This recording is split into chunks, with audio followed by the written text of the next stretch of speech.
If you are to truly understand, then you will need the contrast, not adherence to a single idea. After I published my KOTOR video showing the Jedi Code being taught by various Jedi, around the time I was brushing my teeth in the morning, something dawned on me.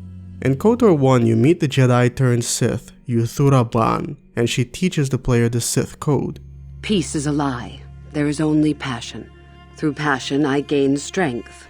Through strength, I gain power. Through power, I gain victory. Through victory, my chains are broken. The Force shall free me. Simple words, yet easily misunderstood. She continues by explaining the meaning behind the code. It is, after all, a code that some other person developed into words a long time ago and must have had their own meaning attached to it. No code or teaching comes from the ether. It is developed by someone at some point, and that person has their own meaning and understanding of the code. Does anyone ever develop a code that is meant to be interpreted differently by everyone? I'm actually not sure. I suppose it isn't impossible. But Yuthura explaining the code indicates that the Sith Code, at least, was meant to be understood in a specific way. Now the Jedi, on the other hand, seem to have a code that is also meant to be understood in a specific way, but after telling you the code, they tell you to think about it, probably hoping that you would come to the quote-unquote correct interpretation on your own. I will test your knowledge of the Jedi Code. These tenets must always guide your actions. In everything you do, you must always be conscious of their wisdom. You do not know the Jedi Code? Without knowledge of those doctrines, all your training will be for naught. All Jedi must know the Code. Its tenets are the fundamental teachings of our order. All Jedi must know the Code. Its tenets are the fundamental teachings of our order.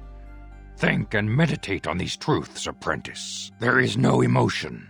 There is peace. There's no ignorance. There's knowledge. There is no passion. There is serenity. There is no chaos.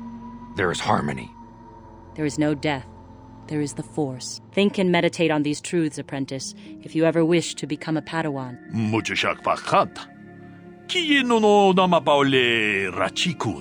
If you want someone to better internalize something, then technically this is a stronger way than to simply explain it to them. People internalize information better when they discover it on their own.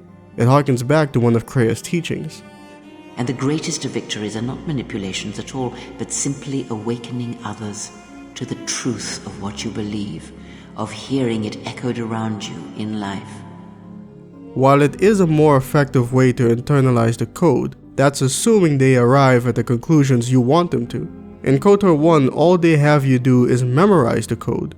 Perhaps that was due to some sort of game development limitation, and in reality it's possible that if the student doesn't understand the code, then a master might step in and attempt to explain or guide them a bit towards the answer they want to hear, before sending them back to ponder the code. The Jedi have a habit of taking this practice to an extreme, however. We see this showcased in KOTOR 2 with the Exile. They exiled her thinking that she would reflect on things. They crossed their fingers and hoped that her isolation would eventually lead to the Jedi way of thinking. We feel that your true understanding of what happened at Malachor 5 will only happen in time, and it cannot happen here, near the battlegrounds where you fought. You are exiled, and you are a Jedi no longer. They thought, once she thought about things rationally, she'd naturally reach the conclusion that we're right. We consider our truths to be self-evident. After the 100-year darkness that followed the Second Jedi Schism, all of the Dark Jedi were rounded up. The Jedi leaders banished them into the unknown in the hopes that with time, they would see the error of their ways. Instead, they encountered the Sith. Sith Lords, we called ourselves. So proud. And the rest is history. The Jedi Civil War is not the first one of its kind. Thousands of years ago, the Jedi had another civil war that split the Order. It was a terrible thing. A faction among the Jedi abandoned the teachings of the Order, following their own path. They waged war on their fellow Jedi, a war that raged across the galaxy. But these fallen Jedi were cast out, defeated, and they retreated to worlds in the Outer Rim. Over time, they took on the mantle of the Lords of the Sith.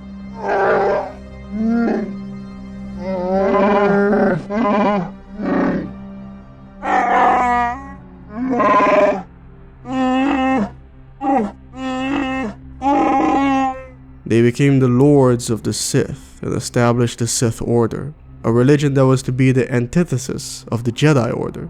They developed their own code almost in direct defiance of the Jedi Code. The Jedi Code starts by saying that there is no emotion, there is peace, or if you prefer, emotion, yet peace.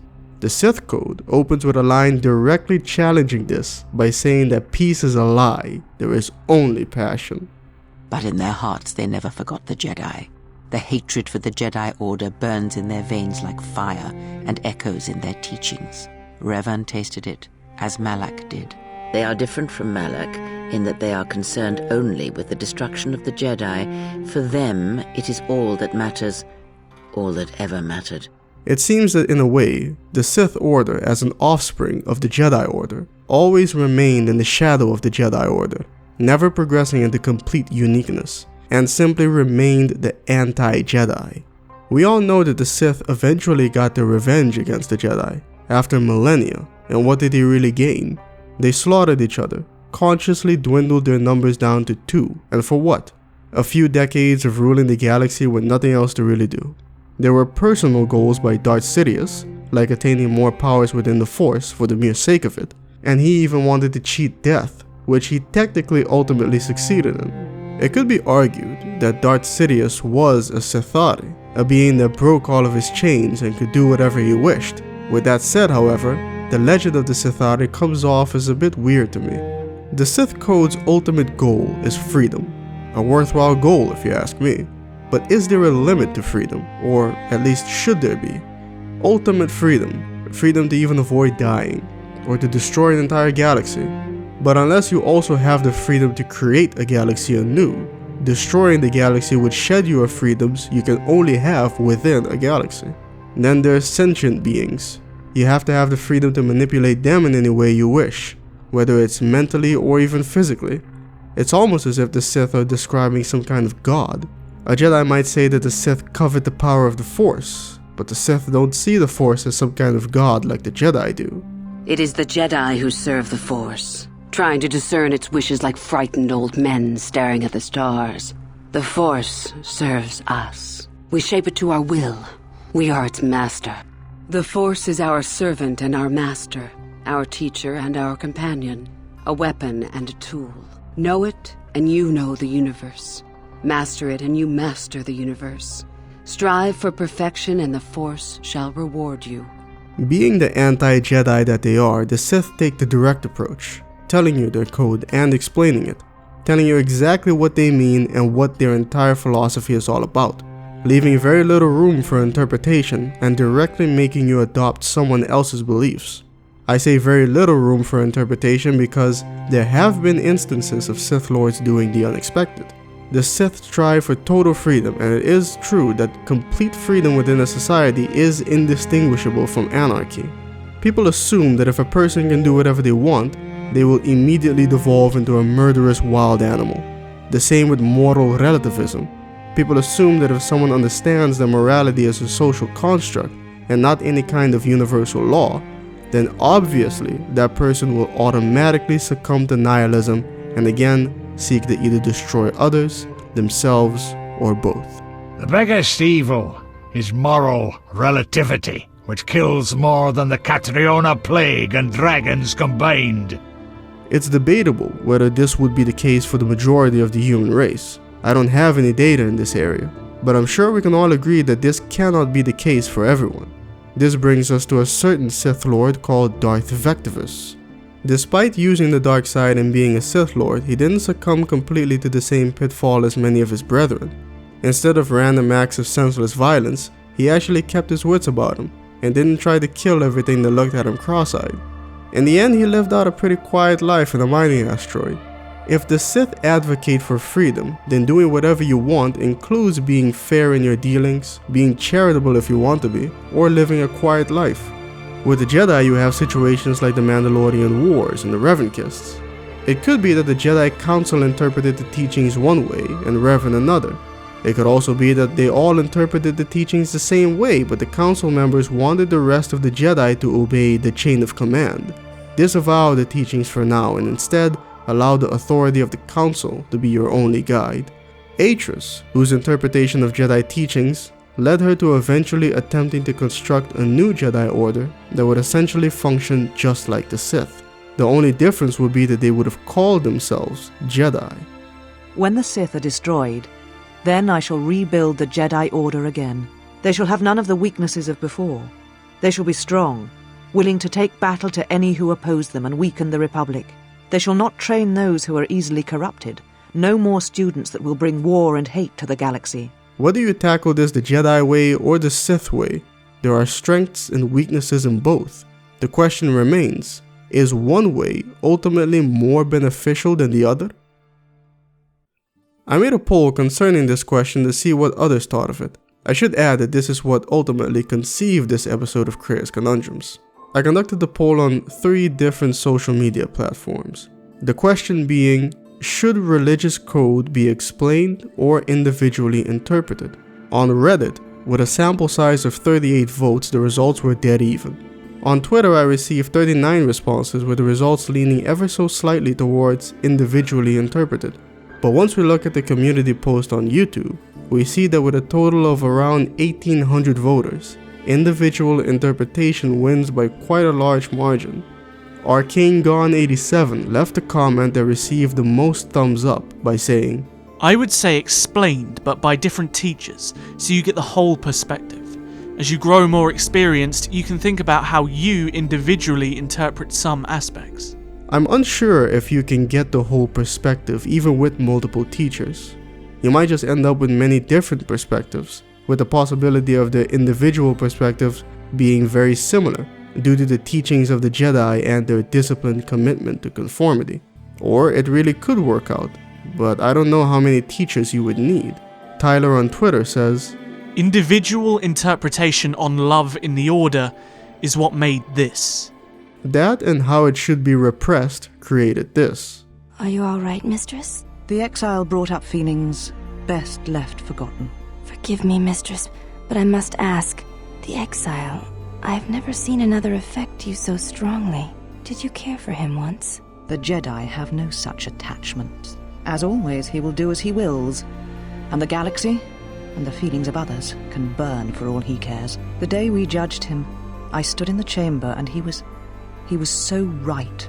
He was so certain of it, I doubted myself. He chose Revan over the Jedi, over the Council, But now I am tired. I must meditate. 134340 Goat, professional loading ramp charger on Reddit, says, why not both? By teaching your students your Order's code and explaining exactly what it's supposed to mean, I believe that can lead to the danger of stagnation and dogmatism. On the other hand, teaching the code and saying nothing else beyond that could just as well lead to students choosing to interpret it in whatever way they see fit, which could, as in the case in many real-world religions, though let's not get into that, lead to the intended meaning of the code being twisted to justify immoral means to reach ends the individual believes to be right. Ideally, I think the best thing would be something along the lines of, this is what the code means to us, and you are free to reflect on it yourself. If you have any questions about it, seek us out and ask them. I hadn't really thought about it before. Fairly interesting, especially considering that the KOTOR games, KOTOR 2 much more so, make a point of one of the greatest flaws of the Jedi being blind faith and dogmatism, though the same could be said for the Sith, even if that isn't given nearly as much attention. Perhaps the Jedi are aware of this reputation, and their encouragement to interpret the Jedi Code as one wishes is a disproportionate reaction to it. Who can say? Either way, I suppose it goes to show that either Order's code alone is not enough to sufficiently define their institutions as a whole. Kind of like how the 10 Commandments don't completely explain Christianity.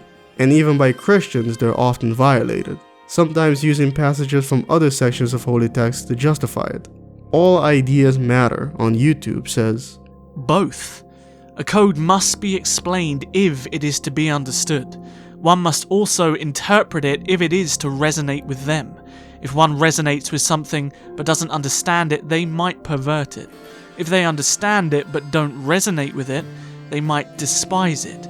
Either of these will result in destruction, but doing both breathes new life into the code for as long as its subscribers are still breathing. The Emperor of Anime YouTube, aka @MrCynical, aka Rika, aka Dot, on Twitter says, Notice that the Jedi never explain their code, only telling you to think about it. The Sith make their case for it. This is intentional because if you were to be told the extent of the Jedi Code and how it tells you to suppress emotions, to be at peace, you would feel revolted. So you're meant to think about it by internalizing it. If you have Canderous and Bastila in your party, they have a dialogue exchange that shows the core of their code in action. So, Bastila, I heard a rumor that the Vulkars captured you without much of a struggle. It must be embarrassing to be bested by a handful of street thugs. There were extenuating circumstances, and I can assure you, it took far more than a handful of Vulkars to subdue me. Whatever you say. All I know is that if we had more Jedi like Bastila fighting against us in the Mandalorian Wars, my side might not have lost. Bold talk from a broken-down mercenary who was serving at Davik's heel. I'd call you his pet cat hound, but they have enough loyalty not to turn on their masters. Insults? Maybe if your master had trained your lightsaber to be as quick as your tongue, you could have escaped those Vulkars, you spoiled little Jedi princess. I was not spoiled. I was given the same training as everyone else in the Order. You are nothing but... No, I must not do this. There is no emotion. There is peace. That's the problem with you Jedi. Always chanting about peace and control. Never up for a good fight. Well, except for Revan, I guess. Enough, Mandalorian. I won't rise to your bait anymore. The game is over. Let us continue on with what we were doing. And while the Sith do argue their case that peace is a lie and strength is important to achieve victory, etc., they never make a case for why you should use the Force to break your chain. It's because they suppress that using the Force chains you. Shadow Snake on YouTube says that interpretation is inevitable regardless, as no one person can read something and reach a 100% similar conclusion. Better to explain as best as possible and let them interpret as they may anyway.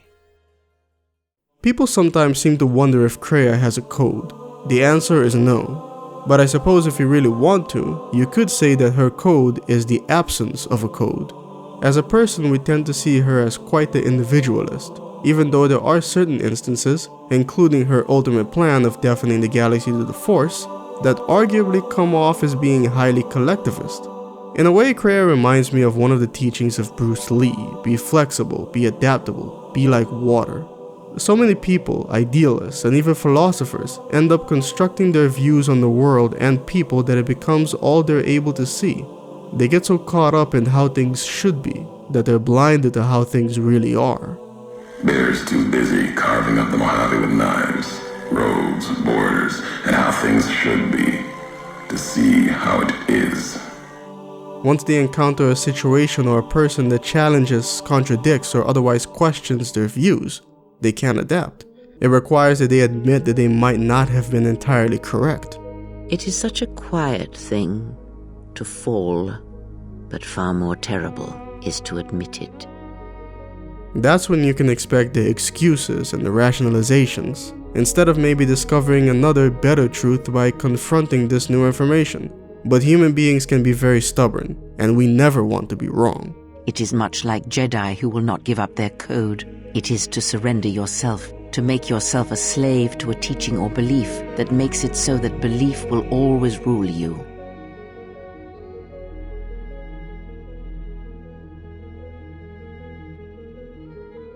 In the Mass Effect universe, there's a group called the Justicars.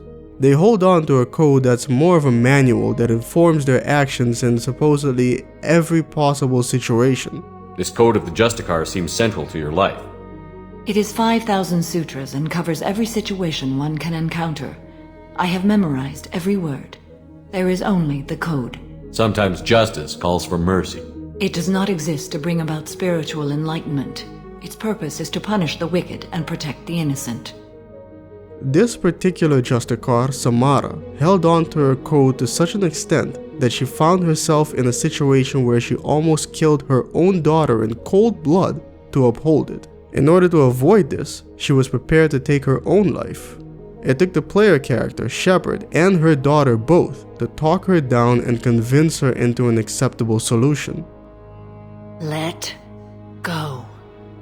What are you doing? Fulfilling the code. By throwing your life away? I won't kill my last daughter. You won't have to. Valere? I'll stay here. Home. No matter what's become of it. Without a proper monastery, I could have left any time. I don't need a building to honor my own code. And if the Reapers return, they won't take me alive. I promise.